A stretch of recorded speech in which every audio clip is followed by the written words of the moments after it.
안녕하세요 여러분, 반갑습니다. 한 주간 잘 지내셨습니까? 9월 좋은 가을에 맞이하는 복된 주일입니다. 하나님께서 오늘 이 주일에 우리 각자에게 꼭 필요한, 꼭 맞는 은혜를 주시기를 간절히 소망합니다. 우리가 로마서 말씀을 계속 살펴보고 있습니다. 오늘은 로마서 8장 26절과 27절 말씀을 통해서 기도를 도우시는 성령이라는 제목으로 말씀을 전하겠습니다. 먼저 로마서 8장 26절, 27절 말씀을 읽겠습니다. 이와 같이 성령도 우리의 연약함을 도우시나니 우리는 마땅히 기도할 바를 알지 못하나 오직 성령이 말할 수 없는 탄식으로 우리를 위하여 친히 간구하시느니라. 마음을 살피시는 이가 성령의 생각을 아시나니 이는 성령이 하나님의 뜻대로 성도를 위하여 간구하심이니라. 아멘. 먼저 오늘 이 말씀은 우리가 참 연약한 존재라는 것을 일깨워 주고 있습니다. 정말 연약한 존재인데 때때로 우리가 이 사실을 잊어버립니다. 내 힘으로 하려고 하고 하나님 의지하지 않고 그렇게 살아갈 때가 참 많지 않습니까? 우리는 정말 연약합니다. 먼저 우리 몸이 연약합니다. 튼튼해 보여도 사실 그렇게 튼튼하지 않습니다. 눈에 보이지도 않는 작은 바이러스 하나 우리 몸에 들어오면 꼼짝 못하지 않습니까? 감기 걸려서 열만 나도 몸이 말을 듣지 않습니다. 우리 마음도 참 연약합니다. 작은 일에도 흔들립니다. 염려하고 낙심하고 때로 분노하기도 하고 참 요동하는 것이 우리의 마음입니다.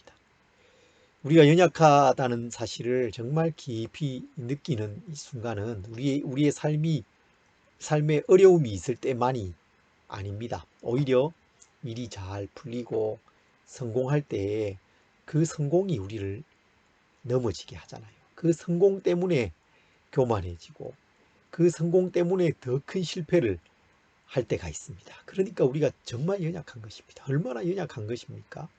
모든 순간 하나님의 은혜가 필요하고 하나님의 도우심이 필요합니다. 하나님을 의지하고 정말 범사의 하나님을 인정하면서 그렇게 살아가야 되겠습니다. 어떤 신학자는 우리의 이 연약함을 피조물다움이라고 표현했습니다. 피조물다움. 피조물이기 때문에 이 연약함을 피할 수 없다는 것입니다.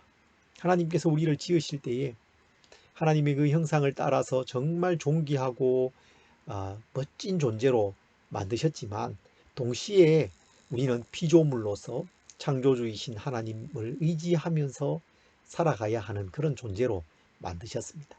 흙으로 우리를 빚으시고 생기를 우리에게 불어 넣으심으로 우리를 살게 하셨잖아요.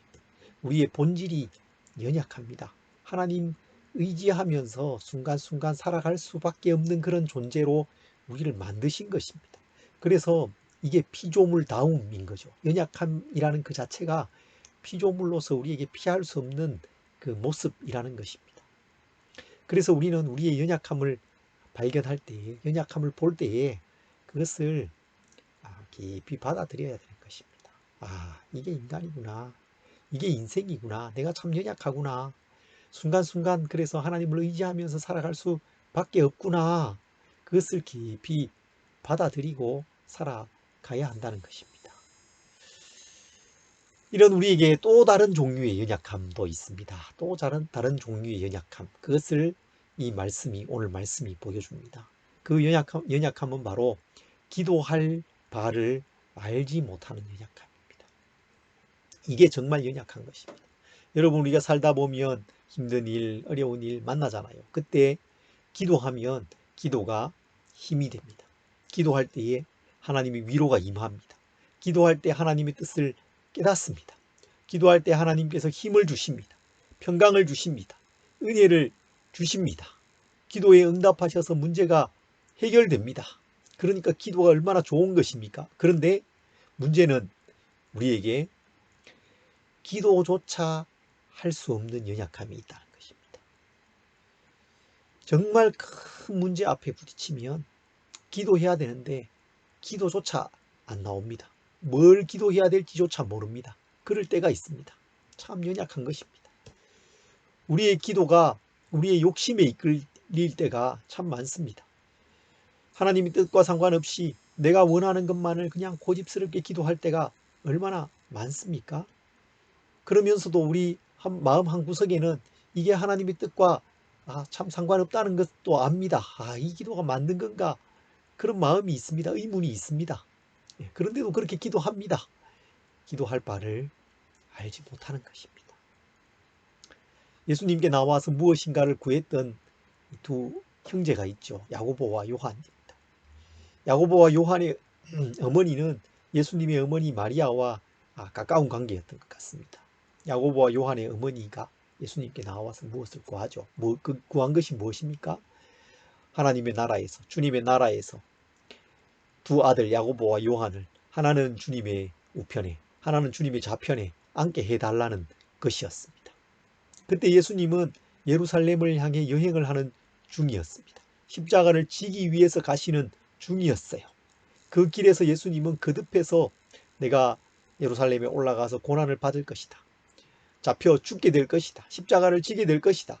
거듭해서 예고하셨습니다. 그 죽음은 대속의 죽음이라고 거듭해서 말씀하고 계셨어요.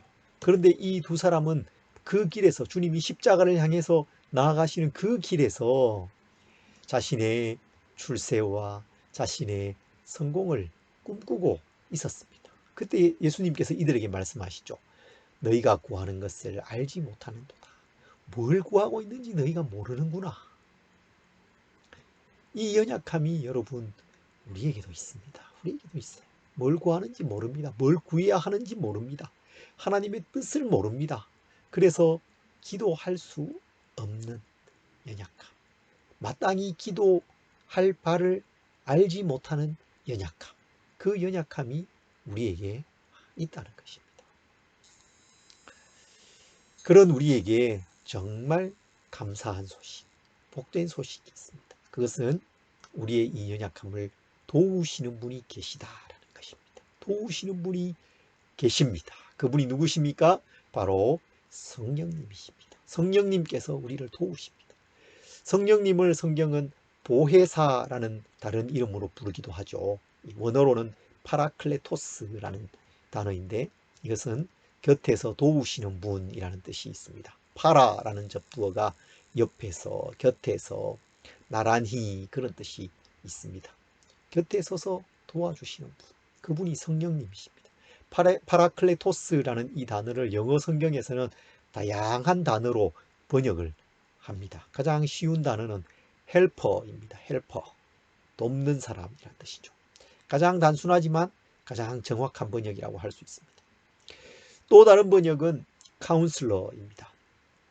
상담자, 위로자라는 뜻이죠.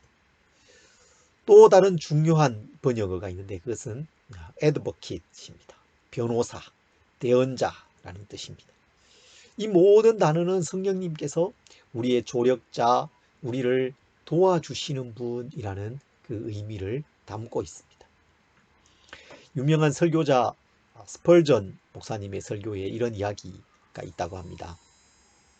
강가에 한 남자가 살고 있습니다.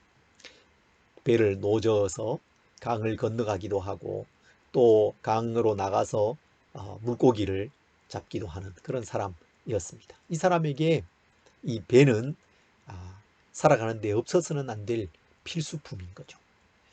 이 사람에게 어린 아들이 있습니다. 이 아버지가 아들에게 노 젓는 방법을 가르쳐 주는 거예요. 자신에게 있어서 삶의 그 가장 중요한 부분이라고 할 수 있는 그 배를 노저어서 가는 것, 그렇게 살아가는 방법을 아들에게 가르칠 것입니다. 아들에게 노를 쥐어줍니다. 아들이 그것을 잡는 거죠. 그래서 이렇게 아버지가 하는 그 행동을 보면서 보아온 것대로 흉내를 내어봅니다. 그런데 그게 어디 쉽습니까? 어렵죠. 힘도 많이 들고 요령도 필요합니다. 잘 되지 않습니다. 그러자 이 아버지가 두 발은 어디에 두어서 어떻게 버텨주어야 하고 노는 어떻게 잡아야 하고 요령을 가르쳐주는, 언제 힘을 써야 하는지 가르쳐주는 것입니다. 팔의 위치가 어디여야 하는지 다 자세히 가르쳐 주었습니다. 그 설명에 따라서 아들이 노를 다시 저어 봅니다. 그런데 여전히 되지 않습니다. 배는 앞으로 나아가지 않습니다. 거센 그 물살을 뚫고 나아가기에는 어림도 없습니다. 그때 이 아버지가 아들의 등 뒤로 옵니다. 아들의 뒤에 앉습니다. 아들의 등에 자신의 가슴을 밀착시킵니다. 자신의 그 다리를 아들의 다리 옆으로 둡니다. 다리로 버텨주는 것입니다. 손을 아들의 손 옆에 노를 잡습니다. 그리고는 아버지가 노를 젓기 시작하는 것이죠.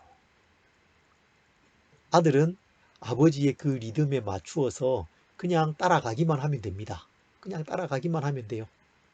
그리고 물살에 노가 닿을 때에 아버지와 함께 힘을 조금 주기만 하면 됩니다. 그러면 이 배가 힘있게 앞으로 나가게 되는 것이죠.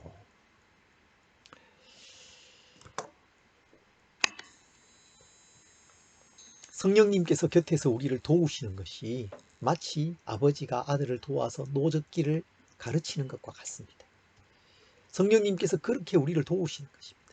밀착해서 우리와 함께 하면서 도와주시는 것입니다. 그리고 무엇보다 우리의 기도를 도와주십니다. 우리의 기도를 도와주세요. 이와 같이 성령도 우리의 연약함을 도우시나니 우리는 마땅히 기도할 바를 알지 못하나 오직 성령이 말할 수 없는 탄식으로 우리를 위하여 친히 간구하십니다. 마음을 살피시는 이가 성령의 생각을 아시나니 이는 성령이 하나님의 뜻대로 성도를 위하여 간구하심이니라. 우리의 기도의 어려움은 이게 하나님의 뜻일까? 그것을 우리가 잘 알지 못하는 데 있습니다. 그런데 하나님의 뜻을 가장 잘 아시는 삼위일체의 한 분이신 성령님께서 하나님의 뜻대로 우리를 위해 친히 간구하신다는 것입니다. 그리고 그렇게 우리의 기도를 도우시는 것입니다. 우리가 기도 속에서 하나님의 뜻을 계속 발견해 갈 수 있도록 도와주십니다. 기도를 통해서 우리에게 있는 어려움을 이겨나가도록 도우십니다. 무엇보다 기도를 가르쳐 주십니다. 기도를 배우게 하시는 것입니다. 여러분, 기도를 배워야 합니다. 우리가 기도를 배워야 해요. 기도를 배우는 것은 우리 인생을 노져갈 그 방법을 배우는 것과 같습니다. 세상의 이 거센 물결을 거슬러서 노져갈 그 방법을 우리가 모르지 않습니까? 그럴 힘도 없지 않습니까? 그런데 그런 우리에게 성령님께서 도와주시는 것입니다. 그 가슴을 우리의 등에 밀착시키십니다. 우리는 성령님의 그 탄식하시는 그 숨결을 느낄 수 있습니다. 거친 숨결을 느낄 수 있습니다. 그 다리를 우리 다리 옆에 힘주어서 버텨주십니다. 그 강한 손으로 우리와 함께 노를 저어 가시는 것입니다. 우리와 함께 기도하시고 우리를 위해 친히 간구하시고 우리의 기도를 도와주시는 것입니다. 하나님의 뜻대로 기도할 수 있도록 우리를 계속해서 격려해 주시고 도와주시는 것입니다. 그 성령님의 도우심을 힘입어서 기도하시기 바랍니다. 여러분, 오늘 나에게 어떤 연약함이 있는가 한번 돌아보십시오. 생각해 보십시오. 지금 하나님의 도우심이 가장 필요한 부분은 어떤 부분입니까? 나의 연약함을 깊이 받아들이고 주님을 의지하면서 살아가시기 바랍니다. 무엇보다 성령님께서 연약한 우리를 도우시는데 우리의 기도를 도우십니다. 우리의 기도는 우리 인생을 노져가는 것과 같습니다. 기도를 배우는 것, 기도할 수 있는 것은 무한한 은혜이고 무한한 축복인 것입니다. 믿음으로 의롭다함을 받고 하나님의 자녀가 된 우리에게 주시는 가장 놀라운 축복이 바로 기도이고 그 기도를 성령님께서 도와주시는 것입니다. 우리의 기도를 도우시고 우리를 위해서 간구하시는 그 성령님의 도우심을 힘입으시기 바랍니다. 성령님과 함께 기도하시고 성령님의 도우심을 기대하면서 기도의 자리로 나아가시기 바랍니다.